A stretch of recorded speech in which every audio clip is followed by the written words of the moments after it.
నమస్తే welcome to BRK news నేను విజయ మనతో పాటు స్టూడియోలో ఉన్నారు life coach and motivational speaker Madhulika గారు మేడం నడిగి మరిన్ని విషయాలు తెలుసుకుందాం ఎలా ఉన్నారు all good how are you fine madam ఇప్పుడు ప్రాబ్లమ్స్ అనేవి అందరికీ వస్తుంటాయి సో మనం అవి ఎలా ఫేస్ చేయాలి అంటే ఎవరి ముందు చులకన కాకుండా అండ్ తప్పు చేయకుండా ఇప్పుడు మనం ఏదో ఒక రకంగా ముందుకు వెళ్ళాలంటే ఏదో ఒక ప్రాబ్లంలో ఇరుక్కోవడం కానీ అలాంటివి జరుగుతాయి సో ఆ ప్రాబ్లంలో ఇరుక్కోకుండా ఒక తప్పు చేయకుండా ఉన్న ప్రాబ్లమ్ని ఎలా సాల్వ్ చేసుకోవాలంటారు ఐ డోంట్ థింక్ మనము ప్రాబ్లంలో ఇరుక్కోకుండా అసలు తప్పు చేయకుండా ముందుకు వెళ్ళాలన్న ఆలోచనే ఫస్ట్ తీసేయాలి.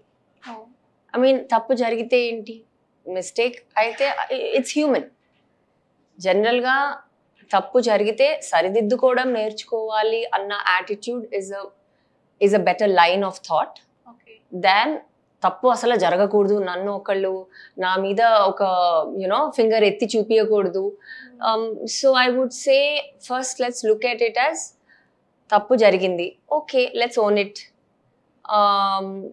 నేర్చుకుందాము దాని మీద నుంచి. ఇప్పుడు సపోజ్ రిలేషన్షిప్స్లో తప్పు జరిగితే ట్రస్ట్ ఇష్యూస్ వస్తాయి. ట్రస్ట్ ఇష్యూస్ ఒక్కసారి వస్తే అది జరగకూడదు అంటే ఎలా కుదురుతుంది? ఇది వచ్చింది నా అక్కడి నుంచి నేర్చుకుని how to trust each other, మా బౌండరీస్ పెట్టుకోవాలి. అంటే ఏది ఓకే ఏది నాట్ ఓకే ఓపెన్గా మాట్లాడుకోవాలి, కొంచెం కరేజ్ చూపించాలి. Because everything comes with a cost. మనం ఇప్పుడు ఇది వద్దు అంటే వెంటనే అందరూ వినేరు కదా. సో కొంచెం కరేజ్ చూపించుకుంటూ కొంచెం కొంచెం ముందుకు వెళ్ళాలి. తప్పులు చెయ్యద్దు అంటే that's a lot of pressure Vijay గారు. సో అంత ప్రెషర్ ఎందుకండి మనకి ఇప్పుడు? సో అంటే ఒక్కొక్కసారి తీసుకోవాల్సి వస్తుంది మన పార్ట్నర్ కానీ ఎవరు కానీ ఉన్నప్పుడు అలాంటి ప్రెజర్ తీసుకోవాల్సి వస్తుంది. ఒక డిసిషన్ తీసుకోవాలనుకున్నప్పుడు మనం ఏదో ఒక తప్పు చేయకుండా అందులో నుంచి బయటపడాలనుకున్నప్పుడు ఎలా మూవ్ అవ్వాలంటారు? సో అగైన్ మీరు తప్పు చేయకుండా మూవ్ ఆన్ అవ్వాలి అంటున్నారు. నేను అదే విషయాన్ని తప్పు చేసినా మనం దాన్ని సరిదిద్దుకునే ధైర్యం అండ్ విద్య ఉంటే మనం మళ్ళించుకుని ముందుకు వెళ్ళచ్చు అని అంటున్నాను. It's the same thing. అంటే ఫర్ ఎగ్జాంపుల్ పార్ట్నర్తోనే ఇష్యూ అయింది, అస్సలు వద్దు అంటే చాలా ప్రెషర్ వస్తుంది. కొంచెం తప్పు చేసినా సపోర్టివ్గా ఎన్వైర్న్మెంట్ ఉంటే. So if you are looking at పార్ట్నర్ని సపోర్టివ్గా ఎలా మళ్ళించుకోవాలి, these are all communication issues.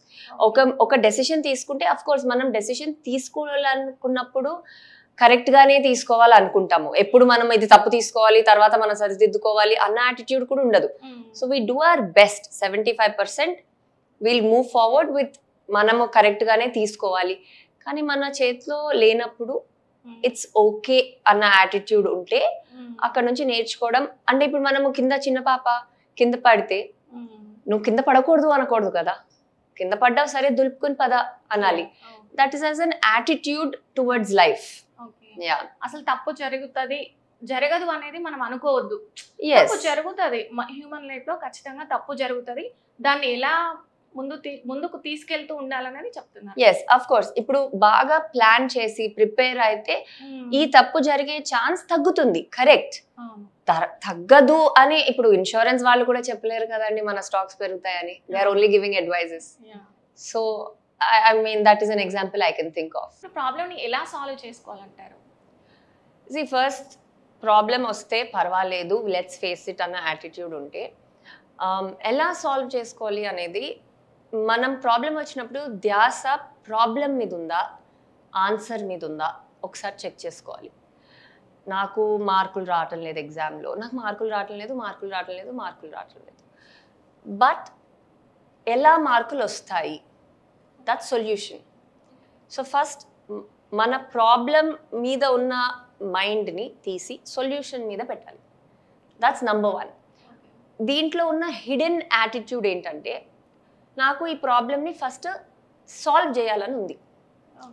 మనము ప్రాబ్లం ఉంది హెడేక్ వచ్చేస్తుంది, దాన్ని ఏం చేయాలి, దీని నుంచి బయటపడాలి అన్న యాటిట్యూడ్ ఫస్ట్ కల్టివేట్ చేసుకోవాలి. సో చాలామంది యాక్చువల్లీ నేను కలిసిన కొంతమంది ప్రాబ్లం వస్తే చాలా ఎక్సైట్ అవుతారండి. ఏంటి అంటే నాకు ప్రాబ్లమ్ సాల్వింగ్ చాలా ఇష్టం, సో ప్రాబ్లం వచ్చింది, నేను ఇప్పుడు సాల్వ్ చేస్తాను, సో నాకు 2 days స్పెండ్ అవుతాయి. మ్యాథ్స్ లాగా. So they very excited all the time. So problem ఎలా సాల్వ్ చేసుకోవాలిలో ఫస్ట్ స్టెప్ ప్రాబ్లం సాల్వ్ చేసుకోవాలి అని అనుకోవడం. Then there are various ways to solve it అండి. First thing is depending on the problem మనం ఒకసారి వెనకాల తిరిగి చూసుకోవచ్చు, ఇంకెవరికన్నా ఇదే ప్రాబ్లం ఉందా, వాళ్ళు ఎలా సాల్వ్ చేసుకున్నారు. ఇప్పుడు స్టూడెంట్స్ చూసుకుంటే మార్క్స్ తక్కువ వచ్చాయని చాలా మంది ఏడుస్తుండడం, కొంతమంది ఆత్మహత్య ఇలాంటివి చేసుకుంటుంటారు. దీన్ని అసలు ఎలా చూడొచ్చు? ఆత్మహత్య అండ్ ఆల్ చాలా సీరియస్గా, yes I understand, exams time అది కూడా it's very scary, but taking it as a problem. మార్కులు తక్కువ రావడం అనేది ఒక ప్రాబ్లం తీసుకుంటే అందులో like I said first step మార్కులు ఎక్కువ రావాలి అని అనుకోవడం. తక్కువ వచ్చింది ఫోకస్ అక్కడ పెడితే వీఆర్ నాట్ మూవింగ్ ఎనీవేర్, ఎక్కడికి వెళ్ళట్లేదు మనం ఈ ప్రాబ్లంతో. అదే మనము కాసేపు ఆలోచించి నాకు ఎక్కువ కావాలి, ఫస్ట్ ఆ విష్ అనేది మనం యూనివర్స్లోకి పెడితే, సెకండ్ ఇస్ హౌ, ఎలా మార్కులు ఎక్కువ వస్తాయి. సో సెకండ్ ఏంటి, సెకండ్లో మిగతా వాళ్ళకి మార్కులు ఎక్కువ వస్తున్నాయి ఎవరికన్నా, or is it tough for everybody. కొన్నిసార్లు కొన్ని సబ్జెక్ట్స్ అందరికీ టఫ్ ఉంటాయి. సో అప్పుడు ఓకే వాళ్ళకి తక్కువనే మనకి తక్కువనే, we can feel better. But కొన్నిసార్లు అందరికీ ఎక్కువ వస్తున్నాయి, so then maybe we can అందరి దగ్గరికి వెళ్ళి మీకు ఎలా వస్తున్నాయి అని ఒక నలుగురిని అడిగామనుకోండి, మనకి కొన్ని మార్గాలు వస్తాయి. అది 1 way. 2, ఏదైనా మెంటర్ దగ్గరికి వెళ్ళడం. ఇప్పుడు తక్కువ చదువు ఒక పర్టికులర్ సబ్జెక్ట్లో తక్కువ వస్తుంటే ఆ పర్టికులర్ సబ్జెక్ట్కి ఒక మెంటర్, ఏమన్నా ట్యూషన్ టీచర్ ఎవరన్నా ఉంటే వాళ్ళ డైరెక్ట్ గైడెన్స్ తీసుకోవడం. సో ఇది నేను జనరల్గా జీవితంలో ఇష్యూస్ వస్తే ఒక లైఫ్ కోచ్, ఒక థెరపిస్ట్, ఒక మెంటరు వాళ్ళ దగ్గరికి వెళ్తే వాళ్ళు మిగతా వాళ్ళని చూసుంటారు కాబట్టి they will advise, for example. అలా హౌ అనేది next. Intent is first, second is how. Yeah, but జనరల్గా అండి యాజ్ అ థంబ్ రూల్ కొన్ని ఇష్యూస్ చాలా సీరియస్ ఉంటాయి, కరెక్టే, నేను ఒప్పుకుంటాను, నేను చాలా సీరియస్ చూశాను. But when we look around ఎంత సీరియస్ అయినా అవి కామన్, చాలా మటుకు కామనే అవుతాయి. For example child birth is so so so difficult. 9 months a mother goes through, దాని తర్వాత delivery, it's very difficult. But ఒక్కసారి అలా వెనకాల అందరినీ తిరిగి చూస్తే రూమ్లో ఒక 20 people అనే డెలివర్ చేసేస్తున్నారు ఆల్రెడీ. సో ఈ కష్టం అందరూ పడుతున్నారు. ఎక్కడో చోట కష్టం ఒక్కళ్ళే పడడంలో ఎక్కువ బాధ ఉంటుంది. So let's share our sorrows and from company comes comfort. ఇప్పుడు పక్కన వాళ్ళతో పోల్చుకోవడం వల్ల ఎక్కువ ప్రాబ్లం, ఇంకెక్కువ ప్రెషర్ తీసుకుంటున్నారు దాన్ని. కరెక్ట్.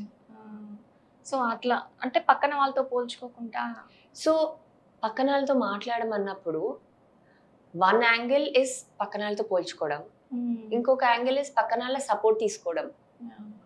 మనము ఇప్పుడు నేను మీరు మాట్లాడుకుంటున్నాం అనుకోండి, మీ హెయిర్ బాగుందా నా హెయిర్ బాగుందా అనుకుంటే అది కంపారిజన్, మీ హెయిర్ బాగుంది నా హెయిర్ బాగుంది అనుకుంటే that is support. So this as a community మనం ముందుకెళ్ళాలండి. ఒకళ్ళు చేతులు పట్టుకున్నప్పుడు నీ చెయ్యా నా చెయ్యా కాదు, మన ఇద్దరం చేతులు పట్టుకుని వెళ్తున్నాం. ఇది యాజ్ అ కమ్యూనిటీ స్లోగా ఇప్పుడు నేను ఒక ఇద్దరికి చెప్తాను, మీరు ఒక ఇద్దరికి చెప్తారు, యాజ్ అ కమ్యూనిటీ ఐకమత్యంగా. బట్ సొసైటీ అలా లేదుగా మేడం. ఎలా అంటే వాళ్ళ పాపకి ఎక్కువ మార్క్స్ వచ్చినాయి, మన పాపకు రాలేదు, ఇలా పోల్చుకోవడం వల్ల పిల్లల్లో ఇంకా ప్రెషర్ అనేది పెరిగిపోతుంది. దీన్ని ఎలా తీసుకోవాలి అసలు? డెఫినెట్లీ మీరు చెప్పింది కూడా కరెక్టే. డెఫినెట్లీ ప్రెషర్ పెరుగుతుంది. కంపారిజన్ మనం చేయకపోయినా మన పక్కన వాళ్ళు చేస్తున్నారు. సోషల్ మీడియా మీద ఇన్ఫర్మేషన్ చాలా ఎక్కువ అయిపోయి it's bombarding. This is where we have to be conscious అండి. సో ఇప్పుడు మనం మన పిల్లల్ని ఇలాంటి కంపారిజన్ నుంచి కాపాడాలి. మనం ఇద్దరితో మాట్లాడినప్పుడు మనం దీని గురించి అవేర్నెస్ స్ప్రెడ్ చేయాలి. మనం ఆ లూప్ లో పడకుండా ఫస్ట్ మనల్ని కాపాడుకోవాలి. ఫస్ట్ పేరెంట్స్ చాలా వాళ్ళు చుట్టాల పిల్లలు ఇలా ఉన్నారు, పక్కన వాళ్ళ పిల్లలు అలా చదువుతున్నారు. మీకు యాక్చువల్లీ ఒక ఫన్ ఫ్యాక్ట్ చెప్తాను. మనకేమన్నా తక్కువ జరిగినప్పుడు మనం అదిగో వాళ్ళు మనకు తక్కువ చేశారు అని ఈజీగా చెప్పగలుగుతాం. కానీ అదే మనము నోరు తెరిచి పక్కన వాళ్ళతో ఫన్ గా మాట్లాడుతున్నప్పుడు అదే కంపారిజన్ మన నోట్లోంచి వస్తుంది. అది మనకి తెలియాలి. ఫస్ట్ స్టెప్ ఐ ఫీల్ మనం అవేర్ గా ఉండాలి.